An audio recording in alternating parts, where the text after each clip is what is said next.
Buxoro viloyati Qorovulbozor tumanidamiz. Mana shu mashinaga yuklarimizni ortdik. Shu yoritish jarayonida bir inson kelib menga "Mana borsam bo'ladimi yengil mashinamda" dedi. Ya'ni mana bu inson. Shu inson. Faqat o'g'lim ham bor mashinada.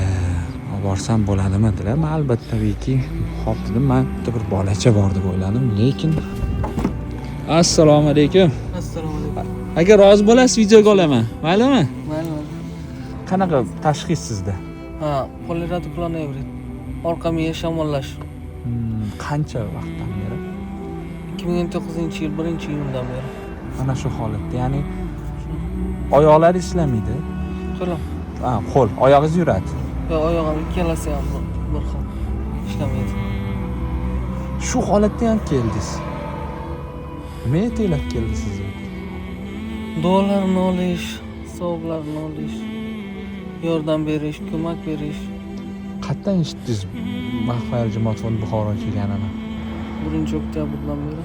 Juda kasallar borib, men ham xizmat qilsam yordam beraman, yordam bersam deb umid qilaman. 7 oy oldin kelganlarida kelolmagandik.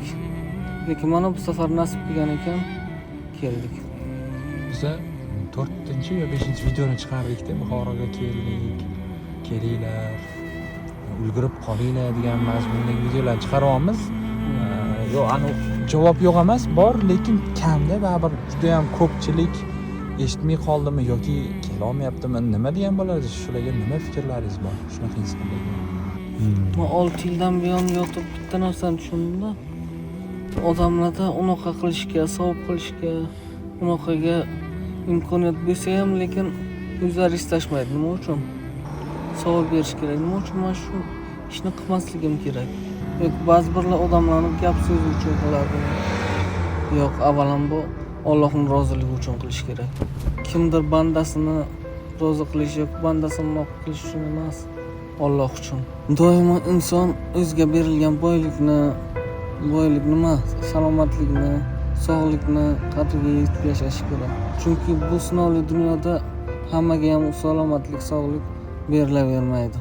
Faqat bir-biriga yaxshilik qilib, savob qilib yashash kerak. Pul, mol, dunyo, mansab topiladi. Lekin jannatga kirish har kimga ham berilmaydi. Savob qilish har kimga ham berilmaydi.